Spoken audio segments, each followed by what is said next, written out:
주의 말씀은 내 발의 등이요 내 길의 빛이니이다. 아멘. 여기 앉아서 그 사도신경을 같이 읽는데 뒤에서 어린아이들 소리가 났어요. 우리 하리하고 조은빈하고 오늘 새로운 친구가 또 왔네요. 같이 앞으로 나와주실래요? 우리 도율이도 이렇게 앞으로 나와주실래요? 여러분 앞에 인사를 시키고 싶습니다. 우리 예쁜 이 아이들만 얼굴만 봐도 여러분 오늘 은혜가 충만히 할 줄 믿습니다. 하리야 같이 와. 오늘 다 가봐. 이리 올라와.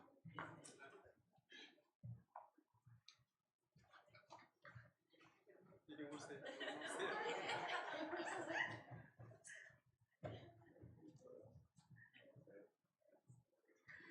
얘는 지난주에 왔어요. 조은비 6살?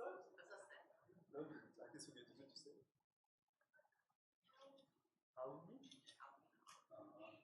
하리 친구야? 도율이는 여러분 아시죠? 우리 하리야. 우리 같이 아니요 남자친구 아니에요. 우리 같이 한번 기도하겠습니다. 우리 여러분들 위해서 기도합니다. 하나님 아버지 감사합니다. 귀한 아들 딸들 이 땅에 보내주시고 주의 옷 입으셔서 아이들을 주님께서 찾아주시고 앞으로 살아가는 모든 인생 주님께서 하나님이 이 땅에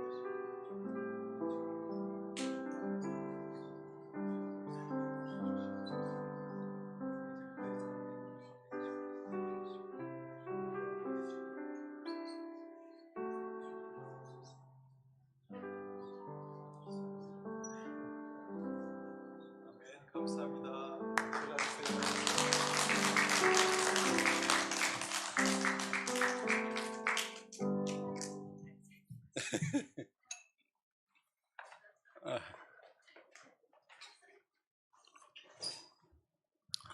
이제 애들이 왜 이렇게 이뻐요? 나이가 먹었다는 증거죠, 이게.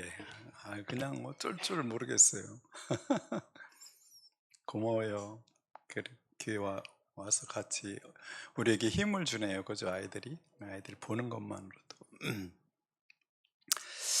여러분 오늘 본문은 우리가 고린도전서를 우리가 묵상하면서 설교를 한 번도 못했는데 오늘 좀 잠깐 나누고 싶어요. 여러분 요즘은 투자라는 말이 많이 우리들 입에서 회자되고 있습니다. 그리고 몇 년 전까지만 해도 교회에서 주식 투자라든지 이런 단어가 나오면 불경한 것처럼 느껴지기도 하고 그랬는데 이젠 교회 성도들도 대화를 이렇게 해보면 이분도 주식에 대해서 관심이 있을까요? 툭 던져보면 많이 알고들 계시더라고요. 그래서 깜짝 놀라고 그러고 있습니다. 근데 이제 투자를 한다는 게 요즘 우리나라가 좀 많이 코스피가 9,000포인트를 넘어간 적도 있고 지금 이제 8,000포인트 정도 초반에 있더라고요. 근데 어떻게 해야 이게 손실을 보지 않고 지속적인 이익을 볼 수 있을까, 이익 실현할 수 있을까, 이런 어떤 질문들을 하게 되죠. 그래서 나름대로 이 사람의 제시하는 원리를 따랐기도 하고 어떤 사람에게 직접 리딩을 받기도 하고 조언을 받기도 하면서 이제 투자를 하기도 합니다. 그래서 이번에 아마 금년에 들어와서 돈을 많이 벌었던 분도 있을 거고 그런 환경인데도 불구하고 많이 잃어버린 사람도 있을 거예요. 특별히 2, 3주 동안에 요즘 막 쏟아져 내려가지고 여러분 힘들 수도 있을 텐데 예. 오늘 본문에서는 그 이야기를 하고 있네요. 손실을 보지 않고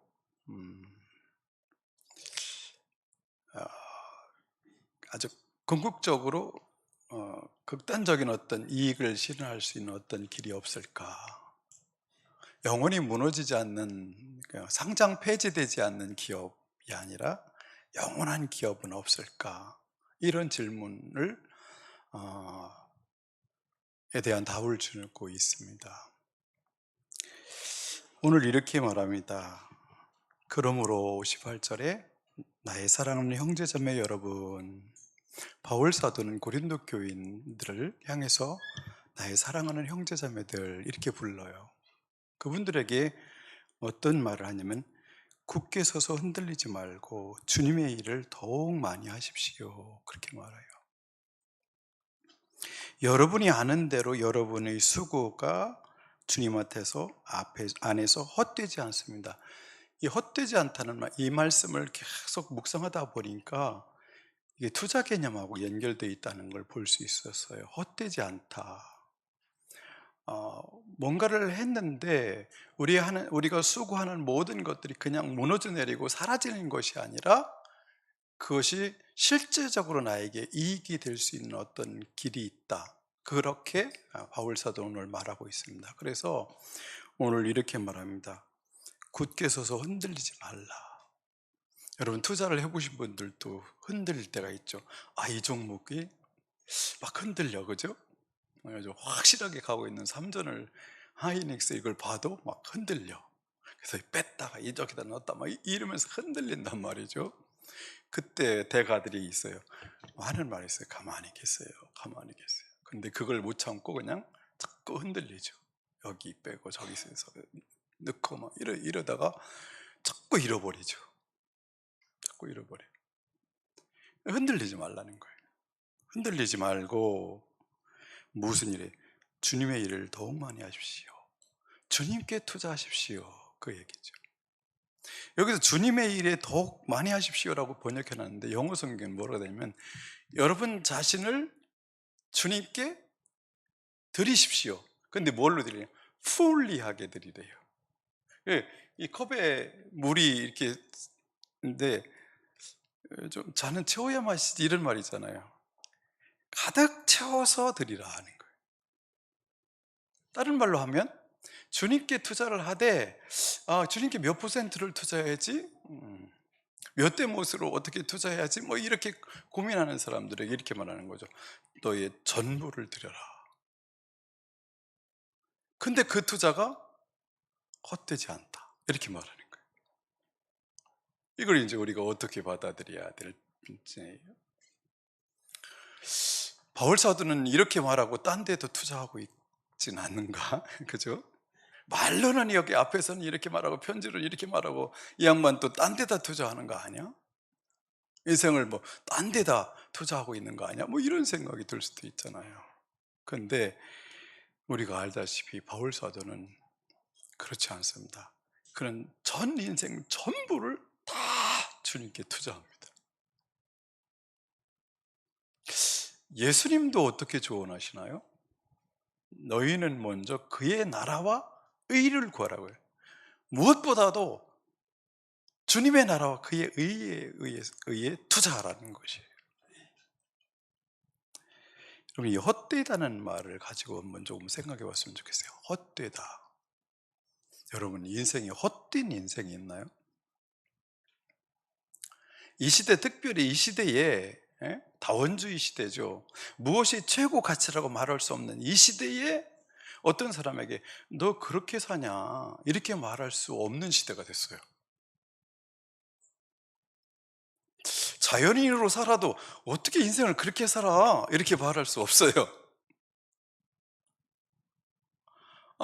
뭐 일본 사람들이 젊은이들이 유행하잖아요. 요즘 뭐 번듯한 직장을 가지고 막 더 나은 직장 막 이게 달려가는 사람들이 있는가 하면 아니에요. 그냥 몇 명이 방 한 칸 얻어가지고 매일 게임만 하다가 나가서 알바 1시간 해서 먹고 사는데 그 정도로 만족하고 난 이거에 최대의 가치를 뒀어. 그러면 거기에 대해서 인생을 그렇게 사냐 이렇게 말할 수 없어. 그 인생은 헛되다 말할 수 없어요.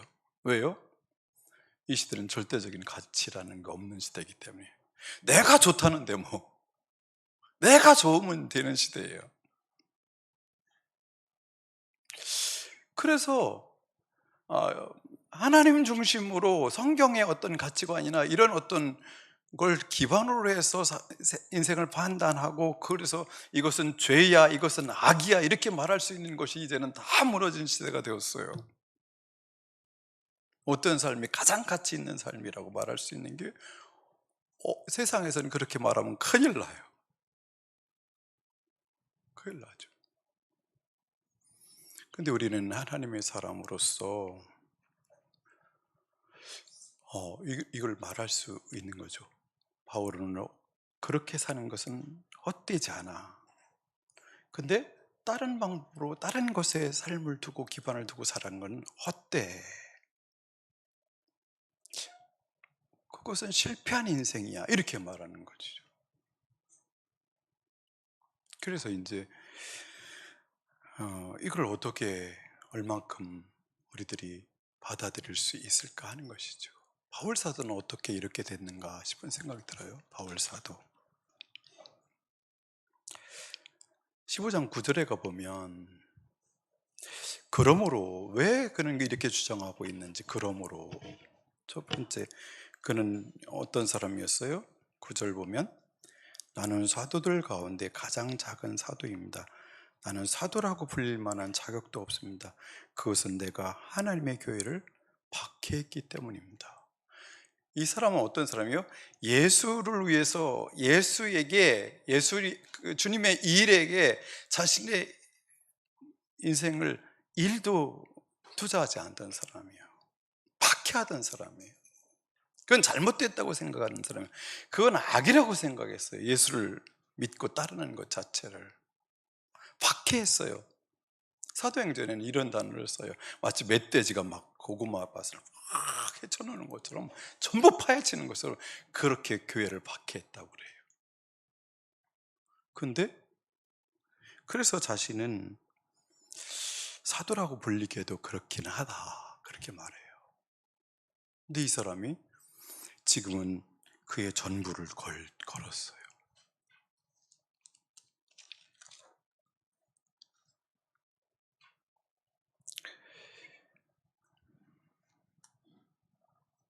(30절에서 31절) 한번 보시면,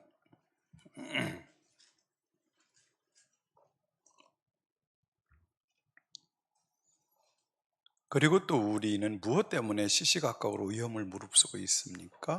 형제자매 여러분, 나는 감히 단언합니다. 나는 날마다 죽습니다. 이것은 우리 주 예수 그리스도께서 여러분에게 하신 그 일로 내가 여러분을 자랑스럽게 여기는 것만큼이나 확신하는 것입니다.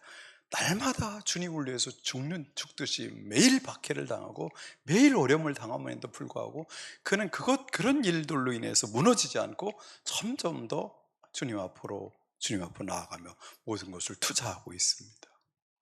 전부를 걸고 있어요. 무엇 때문이죠? 이 사람이 이렇게 변한 이유가, 그렇게 잘못된 것이라고, 악이라고, 죄라고 말했던 그가 예수님에게 전부를 걸게 된 것은 부활하신 주님을 만나고부터죠. 그는 살아서 이 육신의 몸을 가지고 사시는 예수님을 만나본 적은 없어요. 부활의 주님을 만났어요. 그것도 강력하게 만났죠. 예수님 믿는 사람들 다메섹거스에 가서 잡아 죽이려고 가다가 강렬한 빛으로 나타나신 예수님을 만났어요. 저는 이 장면 때문에 제가 부활을 믿게 됐어요. 저는 바울 때문에 부활을 믿게 됐어요. 이렇게 강력하게 박해하던 사람이 하루아침에 어떻게 확 뒤집어질 수 있을까? 이건 말로 설명이 안 돼요. 말로 설명이 안 됩니다. 그리고 눈이 감기잖아요. 예수님의 그 빛을 보고 나서, 부활하신 예수님의 얼굴 빛을 보고 나서 눈이 멀죠. 근데 아나니아가 와서 기도해주고 났더니 비늘 같은 게 떨어지면서 그는 눈을 보기 시작하자마자 나가서 예수는 그리스도라고 나가서 전해요. 이게 어떻게 가능해요? 저는 이 장면을 묵상하면서 결국 예수님 부활하시는 건 맞다, 확실하다는 것을 거기서 바울 사도를 통해서 제가 믿게 됐어요. 바울 사도의 인생이 확 전환된 이유가 이 부분이죠. 어떤 거예요? 부활하신 예수님을 만났어요. 오늘 고린도전서 15장은 두 가지 질문으로 겁니다. 12절에 어떻게 해요? 내가 부활이 있다고 전했는데 그리스도께서 죽은 사람 가운데서 살아나셨다고 우리가 전파했는데 어찌하여 여러분 가운데 더러는 죽은 사람의 부활이 없다고 말합니까? 라는 질문을 바울 사도가 던지고 시작합니다. 고린도 교회 성도들이 다 믿는 게 아니라 어떻게 해요? 더러는 부활을 믿지 않았다는 것이 더러는. 우리 교회 성도들은 다 믿으시죠, 부활을? 네. 혹시 모르죠. 더러는 안 믿을지도 모르죠. 간혹가다 충격적인 얘기가 들립니다. 우리 참, 우리 중직들의 자녀들이나 우리 집사님들 오래 잘 믿으신 분들의 자녀들이나 이런 자녀들이 나는 안 믿어요. 교사들에게 당당하게 그렇게 말하는 아이들이 있다고 그러더라고요. 나는 진화론을 믿어요. 이렇게 당당하게 말하는 아이들이 있다고 그러더라고요. 우리 자녀들이라고 다 그냥 자동적으로 믿어지는 게 아니죠. 자동적으로 안 믿어져요. 그런데 고린도 교회도 그런 사람들이 있었는데 그걸 가지고 지금 그 얘기를 하는 것이죠. 그리고 35절 또 질문을 합니다. 그러나 죽은 사람이 어떻게 살아나며 그들은 어떤 몸으로 옵니까? 하고 묻는 사람들이 있습니다. 이 질문에 대한 답을 하는 것이죠. 어떻게 해요? 어떤 몸이 되느냐? 이 몸으로 사는 거 아니다. 어떤 몸으로 산다? 신령한 몸으로 산다. 썩지 않는 몸으로 산다. 영광스러운 몸으로 산다. 죽지 않는 몸으로 산다는 거예요. 복음은 이걸 믿는 거예요. 복음은 뭘 믿는 거예요? 부활을 믿는 거예요. 복음은 그분이 나를 위해서 대신 심판받았다는 것과 그분과 동일하게 나도 부활의 몸을 입는다는 것, 이걸 믿는 게 복음이에요. 이게 복음이에요. 인생에서 가장 큰 복음은 영원히 죽지 않고 살아난다는 거예요. 부활의 몸을 입고 살아난다는 거예요. 바울은 이걸 믿었어요. 두 번째, 그가 또 전적으로 주님께 모든 것을 투자할 수 있었던 것은 24절, 25절을 봐야 됩니다.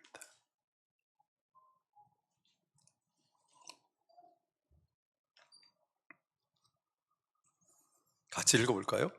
그때가 마지막입니다. 그때 그리스도께서 모든 통치와 모든 권위와 모든 권력을 폐하시고 그 나라를 하나님 아버지께 넘겨드리실 것입니다.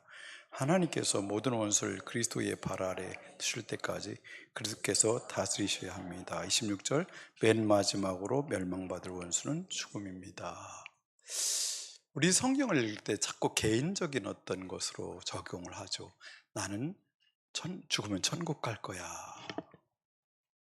그런 관점에서 성경을 읽고 해석하죠. 근데 성경은 계속해서 오늘 본문도 뭐라고 그래요? 너는 부활할 거야. 이 얘기를 하는 게 아니라 부활에 예수 안에 있는 사람들은 다 신령한 부활의 몸을 입게 돼. 근데 그것으로 끝나는 게 아니라 24절 마지막에 온다는 거예요. 안식이 시작된다는 거예요. 뭐래요? 모든 통치와 모든 권위와 모든 권력을 폐할 날이 온다는 거예요. 그건 뭐죠? 지금 사단 권세가 잡고 있는 세상의 모든 나라, 왕권, 모든 것들이 다 무너지는 날이 온다는 것이죠. 여러분, 계시록을 좀 읽으세요. 계시록 참 좋습니다. 혼자 읽기 그러면 계시록 읽기 모임을 만들어서 읽고 또 읽고 죽을 때까지 그 모임으로 계속해도 좋을 것 같아요. 계시록을 읽으면 성경 전체가 이해가 됩니다. 계시록은 어렵지 않아요. 계시록은 굉장히 흥미롭고 힘을 주고 너무 재미있어요. 한번 해보세요. 몇 명 마음이 통하는 사람들 아니 그냥 같이 성경 매주 한 장씩 읽고 얘기하고 그러다가 끝까지 더 글씨록 읽고서 또 나누고 그러다가 한두 시간씩 그렇게 하고서 같이 밥 먹고 기도하고 그러다가 이제 다 끝나면 다시 일장으로 들어와서 다시 시작하고 다시 시작하고 이런 성경 전체가 이제 보이기 시작할 거예요. 보여야죠. 근데 거기서 전체적으로 끌고 가는 게 뭔지 아세요? 세상 우리가 그렇게 추구하는 아까 정집사 기도할 때 우리의 마음이 어디로 달려가는지 막 얘기하던데 그죠? 우리가 그렇게 추구하고 있는 바벨론은 무너진다는 거예요. 그리고 주님의 나라가 어떻게 어린 양을 통해서 세워지는 이야기로 가득 차 있어요. 그러니까 그 무너질 나라에서 투자하는 것은 어떻게 해요? 상장 폐지될 기업에 투자하는 것과 똑같다 그 얘기를 하는 거예요. 지금 바울 사도가 무너진다는 거예요. 장망성이라는 거예요. 장차 망할 성이라는 거죠. 이 두 가지를 그러므로를 이유를 두 가지를 댄다면 뭐 크게는 우리가 죽음으로 끝나지 않고 부활한다. 그리고 그분의 세상의 나라는 무너지고 그분의 나라가 시작된다. 드디어 안식이 시작된다는 거예요. 그렇기 때문에 그러므로 나의 사랑하는 형제자매 여러분 굳게 서서 흔들리지 말고 고린도 교인들도 자꾸 흔들리죠. 우리들처럼 똑같이 흔들리죠. 주님의 일을 더욱 많이 하십시오. 전부를 드리십시오. 그렇게 말하고 있어요.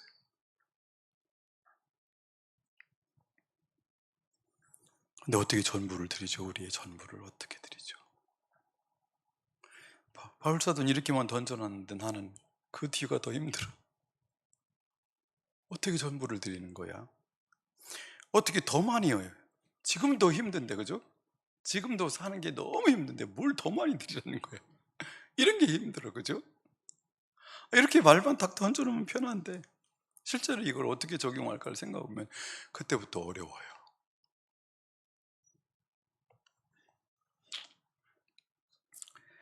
제가 오늘 칼럼에 지난주 김덕정 교수님이 쓰신 설교를 예화 중심으로 한번 요약을 해봤어요. 남는 건 저는 예화만 남더라고요. 저는 그 말씀이 좋았어요. 사마리아 주막 같은 교회가 되라. 이 말이 그렇게 좋더라고요. 사마리아 주막 같은 교회. 기억나세요? 사마리아 주막 같은 교회. 많은 사람이 와서 쉬고 힘을 얻고 갈 수 있는 교회. 그리고 폴티힐리라는 학자에 대해서 한 두 번 이상 이렇게 예화를 들었는데 그분들이 하신 말씀을 들었는데 그런 말을 무관심은 흑사병과 같다. 어우, 충격이죠. 충격이죠. 무관심은 흑사병과 같다. 근데 지난주 저에게 하나님께서 계속 묵상하게 하고 깨닫게 해준 것이 그게 있어요. 그게 뭐냐면 사람이 자기 위해 사랑하는 사람이 있는가라는 질문이었어요. 저 사람은 자기 위해 다른 사람을 사랑하나? 자기 몸 위에 다른 사람을 사랑하나? 사랑한다는 말이 부담스러우면 자기 위에 다른 사람을 좋아하나? 저 사람은 고마워하는 사람이 있나? 고마워하는 사람, 은혜를 갚고 싶은 사람, 고마운 사람이 있나? 어쩌면 이 설교를 들어서 이런 생각을 하게 됐는지 모르겠는데 주님께서 바울 사도가 너의 전부를 지금보다 더 많이 이런 말을 하는데 탁 걸리는 부분이 있어요. 다윗의 또 다른 어떤 존재에게 전부를 드려라. 나의 모든 것을 다 바쳐라. 지금보다 더 많이 사랑하거라, 주어라, 희생하라, 헌신하라. 딱 발목을 잡히는 게 어디죠? 나에서 벗어나는 게 너무 힘들어요. 하나님이 됐든 교우가 됐든 가족이 됐든 이게 여기서 벗어나는 게 힘들어요. 근데 어떤 사람이 마음에 참 사랑과 행복과 기쁨을 맛보죠?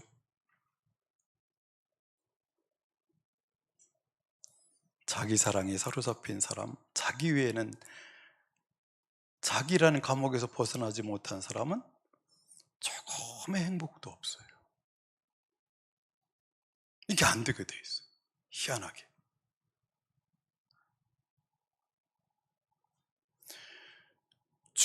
주님에게 내 모든 것을 걸을 수 있어요. 그만큼 가슴이 주님의 사랑으로 뜨거운 거예요. 그 사랑을 맛보고 있는 상황이에요. 여러분, 오늘 표현대로 하면, 여기 번역한 대로 하면 지금보다 조금 더 많이 하십시오라고 번역으로 끝내고 싶어요. 저는 전부를 드리라는 말이 너무 부담스러운 말이라서 지금보다 조금 더 하십시오. 조금 더 사랑하십시오. 무엇이로? 근데 생각나는 게 있어요. 그게 어떻게 하면 나의 전부를 드릴까 했더니 결국 뭐에 딱 걸려요?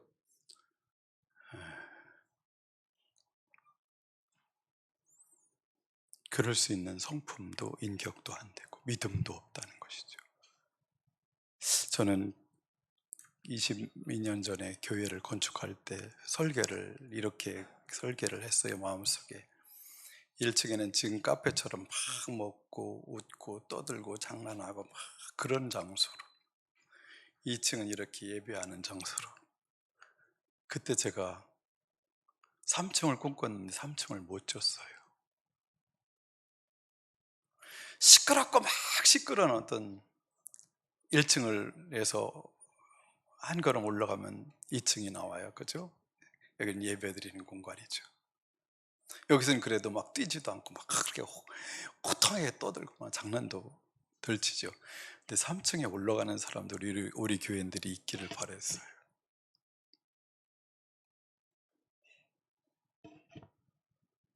거기는 제가 어떤 공간을 만들고 싶었냐면, 아주 조용한 음악이 흐르는,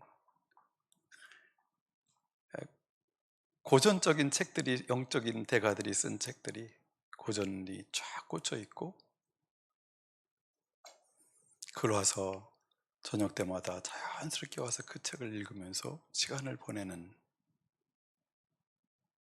그런 영적인 아비들,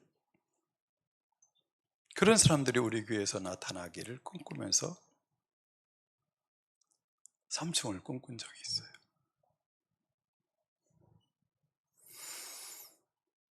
예. 근데 3층을 못 지었네요. 그죠?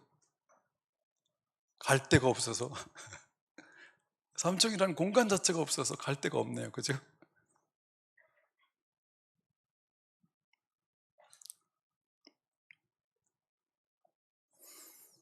나는 우리 교우들 중에 3층, 지금은 없는 공간이지만 3층에 올라가는 우리 교우들이 나오기를 바랍니다.